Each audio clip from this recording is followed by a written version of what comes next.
Kevin Durant was asked about James Harden and how he's doing so far this season, and he was kind of reminiscing about the days when they all played for the Thunder together, and he said, quote, and he's talking about Harden staying in a six-man role. He said, I think he'd have stayed in that role.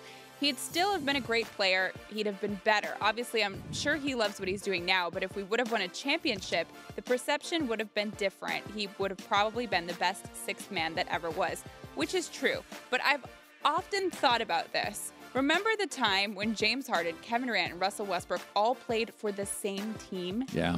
If they could have just made that work, you can't because nobody can play with. You can't play with Westbrook. You'll never get your shots. No, you can't blame this all on Westbrook. And I actually start blaming it on the year before Harden left to go to the Rockets. They started blowing up the team, and I talked to a player who was traded away from there. Yeah. They were so upset when they started breaking apart the team because they were young guys. They really loved playing with each other, and they believed in it. But everything started getting broken apart.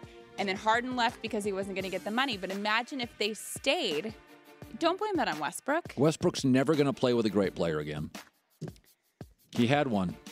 If you're married to a supermodel, do what you can to ensure she never leaves you. He had two, and one of them left because the team wouldn't pay him. Yeah, because the team realized if you're playing with Westbrook, you can't have three shooters. So they just decided if that was the case, then they would have gotten rid of Westbrook and not Harden.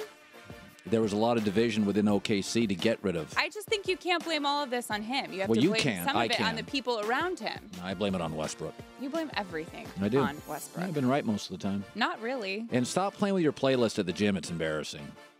I'm sorry that I need music to get me go. Like, I need some fast music and then some slow music, depending on what I'm doing. All right. I can't just be boring at the gym. And what do you listen to? Nothing? Yeah, nothing. Just the sound of your own speaking in your head? My biceps growing. That's what I listen to.